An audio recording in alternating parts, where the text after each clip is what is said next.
Hello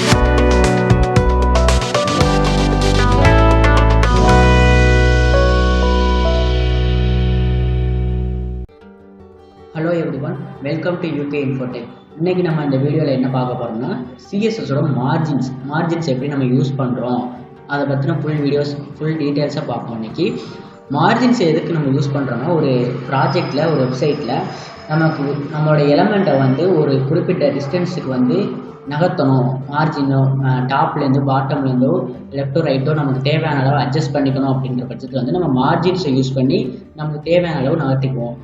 இந்த மாதிரி விஷயத்துக்கு தான் மார்ஜின்ஸ் யூஸ் பண்ணுறோம். இப்போ இங்கே என்ன சொல்லியிருக்காங்கன்னு பார்ப்போம். Margins are used to create space around elements outside of any defined borders. அதாவது என்ன சொல்கிறாங்கன்னா, நம்ம சிஎஸோட மார்ஜினை யூஸ் பண்ணி ஒரு எலமெண்ட் சுற்றி இருக்கக்கூடிய பார்டரை நம்ம வெளிப்புறமே அவுட் சைடே எவ்வளோ வேணால் லெஃப்ட்டோ ரைட்டோ பாட்டமோ நகர்த்திக்கலாம் அப்படின்னு சொல்லியிருக்காங்க. தென் செகண்டாக என்ன சொல்லியிருக்காங்கன்னா, with CSS you have full control over the margins. There are properties for settings the margin for each side of an element. அதே தான் சொல்லியிருக்காங்க. ஸோ நம்ம ஈச் சைடு லெஃப்ட்டோ ரைட்டோ பாட்டமோ டாப்போ எந்த சைடு வேணால் நம்ம மார்ஜினை யூஸ் பண்ணி நகர்த்திக்கலாம் அப்படின்னு சொல்கிறாங்க. நம்ம நம்மளுடைய எக்ஸாம்பிள்ஸில் அதை நம்ம ரியல் டைமாக ரன் பண்ணி பார்க்கலாம். தென் செகண்டாக என்ன சொல்லியிருக்காங்கன்னா, ஸோ இதில் சிஎஸோட ப்ராப்பர்ட்டிஸ்லாம் இருக்குப்பாங்க. CSS has properties for specific the margin each side of an element. ஒரு சைடுக்கும் நம்ம எந்த மாதிரியான ப்ராப்பர்ட்டியை கொடுத்து மார்ஜினை நமக்கு தேவையான ஸ்பேஸை எடுத்துக்கணும் அப்படின்னு சொல்லியிருக்காங்க.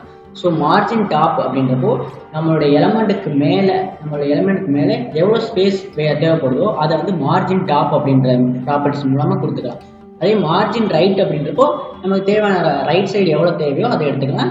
இது மாதிரி நமக்கு எந்தெந்த பக்கத்துக்கு வேணுமோ அந்த பக்கத்துக்கு நம்ம டிஃபால்ட்டாக ஒரே அளவாக இல்லாமல் நமக்கு தேவையான அளவு கொடுத்துருப்போம். மார்ஜின்லேருந்து எனக்கு ஒரு 10 பிக்சல் இறங்கணும் அப்படின்னா margin 10 pixel margin top 10 pixel அப்படின்னா அது டிஃபால்ட்டாக டாப்புக்கு மட்டும் 10 பிக்சல் எடுத்துக்கணும். மற்றபடி லெஃப்ட்டோ ரைட்டோ எந்த ஒரு அலைன்மெண்ட்டும் எடுத்துக்காது. அதுவே பாட்டம் 10 பிக்சல் அப்படின்னு கொடுத்தா, மார்ஜின் பாட்டம் 10 பிக்சல் கொடுத்தா கீழேருந்து ஒரு 10 பிக்சல் எடுத்துக்கணும் ஒழிய மற்ற எந்த பக்கட்டுமான ப்ராப்பர்ட்டிஸையும் இந்த ஆட் பண்ணாது. இதுதான் சிஎஸ்எஸோட ப்ராப்பர்ட்டிஸ். ஓகே, நெக்ஸ்ட் என்ன சொல்லியிருக்காங்கன்னா, மார்ஜினுக்கு நம்ம எப்படியெல்லாம் ப்ராப்பர்ட்டிஸ்க்கு வேல்யூஸ் கொடுக்கலாம் அப்படின்னு சொல்லியிருக்காங்க. நம்ம டிஃபால்ட்டாக அது மார்ஜின் என்ன எடுத்துக்கோம்னா, மார்ஜின் ஆட்டோ அப்படின்ற மாதிரி எடுத்துக்கோம். மார்ஜின் ஆட்டோ அப்படின்னா அது டிஃபால்ட்டாக ஒரு குறிப்பிட்ட அது டிஃபால்ட்டாகவே அதோட ஹைட்டையும் விட்டையும் எடுத்துக்கும். அதுவே லென்த்தில் நம்ம ஸ்பெசிஃபை பண்ண லென்த் எனக்கு 10 பிக்சலாக இருக்கணும், இல்லாட்டி 10 சென்டிமீட்டராக இருக்கணும். அந்த மாதிரி நம்ம லென்த்லேயே பிக்சல்லையும் கொடுத்துக்கலாம். அதை லென்த்துன்னு சொல்லுவோம். அதே மாதிரி பர்சன்டேஜில் கொடுக்கலாம். நமக்கு 10% டாப்லேருந்து இறங்கணும், 10% பாட்டம்லேருந்து ஏறணும் அப்படின்னு சொல்லி மார்ஜினை பர்சன்டேஜ்லேயும் கொடுத்துருவேன். இந்த மாதிரி தான் வேல்யூஸ் நம்ம கொடுப்போம். இதுதான் சிஎஸ் ப்ராப்பர்ட்டிஸ் கொடுக்கக்கூடிய வேல்யூஸ். ஓகே, இப்போ நான் மார்ஜினை எப்படி யூஸ் பண்ணணும் அப்படின்றது நான் ரியல் டைமில் செஞ்சு காட்டுறேன். இப்போ இதில் பார்த்தோம்னா ஒரு HTMLோட ஸ்ட்ரக்சர் இருக்குது. இந்த ஸ்ட்ரக்சரில் ஒரு பாடி டேக்கில் என்ன இருக்குன்னா, P அப்படின்ற ஒரு டேக் யூஸ் பண்ணோம், பேராகிராஃப் டேக் யூஸ் பண்ணியிருக்கோம். அந்த பேராகிராஃப் டேக்கில் பாடிக்கில் நம்ம ஒரு P டேக் வச்சுருக்கோம். அந்த P டேக்கில் UK info அப்படின்ற ஒரு வார்த்தை இருக்குது. இதை நம்ம ப்ரௌசரில் ரன் பண்ணி பார்க்கும்போது UK info அப்படின்ற ஒரு வார்த்தை அது ஒரு டிஃபால்ட்டாக ஒரு லெவலில் இருக்குது.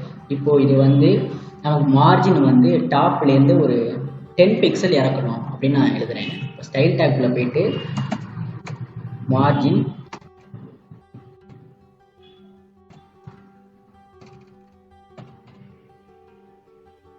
மார்ஜின் டாப் 10 பிக்சல் அப்படின்னு சொல்லி கொடுத்து நான் சேவ் பண்ணிவிட்டு இப்போ நான் போயிட்டு ப்ரௌசரில் ரன் பண்ணி பார்க்கும்போது ஒரு 10 பிக்சல் ஏறி இருக்குது. நம்ம 10 பிக்சல் இறங்கணும்னு சொல்லியிருக்கோம், ஆனால் அது 10 பிக்சல் ஏறி இருக்குது. இது ஏன் அப்படின்னா, மார்ஜின் முதல்ல சொன்னபடி மார்ஜின் டிஃபால்ட்டாக மார்ஜின் ஆட்டோ அப்படின்றத ஒரு குறிப்பிட்ட இடத்த விட்டு இறங்கியிருக்கும். அது டிஃபால்ட்டாகவே அது எடுத்திருக்கும். இப்போ நம்ம மார்ஜின் 10 பிக்சல் அப்படின்னு கொடுக்குறப்போ அது மேலேருந்து பார்க்குறப்போ அது 10 பிக்சல் மேலே இருக்குது, அது ஆட்டோவில் இருக்கிறது மேலே இருக்குன்னு தெரிஞ்சுட்டு ஸோ அது மேலே ஏறிச்சு. இப்போ இதுவே நான் மார்ஜின் ஒரு 50 பிக்சல் கொடுக்குறேன். இப்போ நான் சேவ் பண்ணிவிட்டு ரன் பண்ணி பார்க்கும்போது அது 50 பிக்சல் இறங்கியிருக்கு. இதுக்கு முன்னாடி இருக்கும்போது ஃபஸ்ட்டு நார்மலாக இருக்கும்போது மார்ஜின் ஆட்டோமேட்டிக்காக ஆட்டோவில் இருந்துச்சு. டிஃபால்ட்டாக ஒரு ஹைட்டில் மெயின்டைன் ஆகிட்டு இருந்துச்சு. நான் ஒரு 10 பிக்சல் கொடுத்ததும் அது என்ன பண்ணிடுச்சுன்னா அதோட ஆட்டோவை விட்டுட்டு இப்போ மார்ஜின்லேருந்து 10 பிக்சல் பார்க்குறப்போ அது நார்மலாக இந்த பொசிஷனை விட மேலே இருக்கிற மாதிரி இருந்தது, மேலே போயிடுச்சு. இப்போ 50 பிக்சல் கொடுக்குறப்போ ஆல்ரெடி இருந்த 10 பிக்சலை விட கூட இருக்கிறதுனால கீழே வந்துருச்சு. இதுக்கு நான் வந்து ஒரு பார்டர் கொடுக்குறேன், கொஞ்சம் நல்லா தெளிவாக தெரியும். நம்ம இதுக்கு முன்னாடி வீடியோஸ் எல்லாம் பார்டரை பற்றி தான் பார்த்துருக்கோம், பார்டர் எப்படி கொடுக்கணும்னு தெரியும். ஸோ பார்டர் 2 பிக்சலில் எனக்கு சாலிடான ரெட்டில் இருக்கட்டும் அப்படின்னு சொல்லி நான் கொடுத்துறேன். ஓகே, நான் அதை சேவ் பண்ணிக்கிறேன். இப்போ பார்த்த தெரியும் யூகே இன்ஃபோடெக் அப்படின்ற சுற்றி ஒரு பார்டர் வந்து ஒரு ரெடியாக இருக்கு. இப்போ நான் இந்த மார்ஜின் டாப்ல இருந்து இறக்குனத மார்ஜின் லெஃப்ட்ல இருந்து எனக்கு ஒரு மார்ஜின் லெஃப்ட்ல இருந்து நான் ஒரு 50 பிக்சலை வந்து நான் இது பண்ணிக்கிறேன்.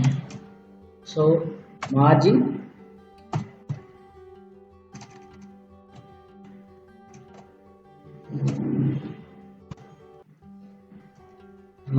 லெஃப்ட் 50 பிக்சல் அப்படின்னு கொடுத்து நான் சேவ் பண்ணிட்டு இப்போ நான் போயிட்டு ப்ரௌசரில் ரன் பண்ணி பார்க்கும்போது என்ன ஆகுதுன்னா மார்ஜின் லெஃப்ட்லேருந்து அது வந்து ஒரு 50 பிக்சல் நகர்ந்து வந்திருக்கு. இது நம்ம வந்து இப்போ மார்ஜின் லெஃப்ட் கொடுத்துருக்கோம். அதுவே மார்ஜின் ரைட் கொடுத்து பார்ப்போம்.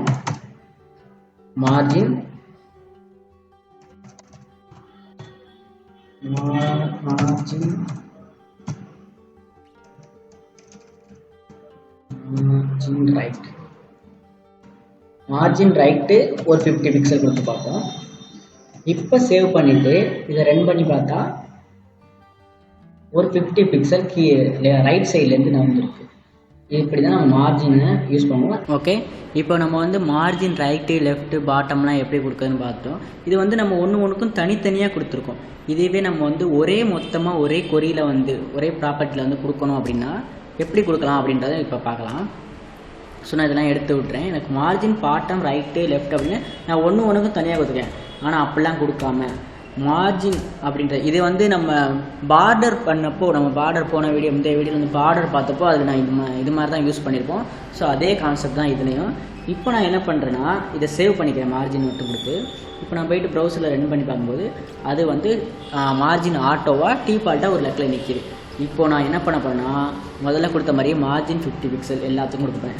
மார்ஜின் 50 பிக்சல், இப்போ வந்து டாப்லேருந்து 50 பிக்சல், அடுத்து வந்து ரைட்லேருந்து 50 பிக்சல், நெக்ஸ்ட்டு பாட்டம்லேருந்து 50 பிக்சல் அண்ட் லெஃப்ட்லேருந்து ஒரு 50 பிக்சல். இப்போ நான் கொடுத்து இதை சேவ் பண்ணிவிட்டு இதை ரன் பண்ணி பார்த்தா எனக்கு 4 பக்கத்து இருந்து ஒரு 50 பிக்சல் எடுத்துக்கிட்டு வந்து அது வந்து ஒரு அலைன்மெண்ட்டில் வந்துருச்சு. இப்படி நம்ம வந்து மார்ஜினை வந்து நம்ம ஒரே ஒரு வரியில் நம்ம ஒரே ஒரு ப்ராப்பர்ட்டியை யூஸ் பண்ணி நம்ம இது பண்ணிக்கலாம். இதுவே வந்து நம்ம 2 மெத்தட், இது ஒரு மெத்தடு, அது இன்னொரு மெத்தட் பார்த்தோம்னா இப்போது நம்ம ஒன்றுக்கும் ஃபஸ்ட்டு இருக்கிறது வந்து மார்ஜின் டாப்பு, செகண்ட் இருக்க வந்து மார்ஜின் ரைட்டு, தேர்ட் இருக்க வந்து மார்ஜின் பாட்டம், ஃபோர்த் இருக்கிறது வந்து மார்ஜின் லெஃப்ட் அப்படின்றது நமக்கு தெரியும், நம்ம முந்தைய வீடியோவில் பார்த்துருக்கோம். அதே மாதிரி இன்னொரு ப்ராப்பர்ட்டி என்னென்னா இதுலேயே இப்போ நம்ம 2 தான் மட்டும் கொடுத்துருக்கோம். இப்போ நான் இதை சேவ் பண்ணிக்கிறேன். இப்போ பார்த்தோம்னா இப்போ ரன் பண்ணி பார்த்தா அதே மாதிரி அந்த பொசிஷனை விடாமல் நிற்கிது.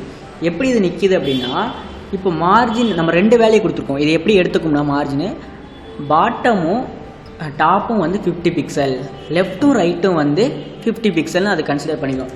இப்போ இதையே நான் வந்து எனக்கு வந்து 100 பிக்சல் அப்படின்னு கொடுத்தா அது என்ன பண்ணிக்கணும்னா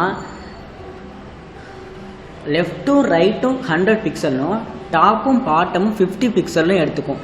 இதுதான் வந்து மார்ஜினில் நம்ம யூஸ் பண்ண ஷார்ட்டின் ப்ராப்பர்ட்டி. நம்ம வந்து இதை வந்து ஷார்ட்டாக ஒரே ஒரு ப்ராப்பர்ட்டியை யூஸ் பண்ணி நம்ம வந்து இது பண்ணிக்கலாம். நம்ம வந்து மார்ஜின் டாப்புக்குன்னு ஒரு ப்ராப்பர்ட்டி, மார்ஜின் பாட்டமுக்குன்னு ஒரு ப்ராப்பர்ட்டி அப்படின்னு தனித்தனியாக கொடுக்காம ஒரே ஒரு சிங்கிள் லைனில் நமக்கு எந்தெந்த இடத்துக்கு எந்தெந்த மாதிரி அலைன்மெண்ட் வேணுமோ கொடுத்துக்கலாம். இப்போ இதுவே இப்போ நான் வந்து டாப்பு 50 பிக்சல், டாப்பும் பாட்டம் 50 பிக்சல், லெஃப்ட்டும் ரைட்டும் 100 பிக்சல் கொடுத்துருக்கேன். இப்போ நான் என்ன பண்ண போகிறேன்னா டாப்பு வந்து 50 பிக்சல், ரைட்டு வந்து 100 பிக்சல், லெஃப்ட்டு வந்து 10 பிக்சல், பாட்டம் வந்து 10 பிக்சல், லெஃப்ட்டு வந்து 10 பிக்சல் அப்படி சொல்லி கொடுத்தா இந்த மாதிரி பார்த்தோம்னா டாப்லேருந்து 50 பிக்சல் இறங்கியிருக்கு, லெஃப்ட்லேருந்து ரைட்லேருந்து 100 பிக்சல் எடுத்திருக்கு, பாட்டம்லேயே அது மாதிரி 10 பிக்சல் எடுத்திருக்கு, லெஃப்ட் சைடு பார்த்தோம்னா 10 பிக்சல் மட்டும் எடுத்திருக்கு. இது மாதிரி நமக்கு வந்து ஒரே ஒரு சிங்கிள் ப்ராப்பர்ட்டியை யூஸ் பண்ணி நமக்கு தேவையான அளவு நம்ம மார்ஜினை ஏற்றிக்கலாம். இதுதான் வந்து சிஎஸ்எஸோட மார்ஜின். நம்ம அடுத்த வீடியோவில் என்ன பண்ணுறோம்னா சிஎஸ்எஸோட பேடிங்கை பற்றி பார்ப்போம். தேங்க்யூ.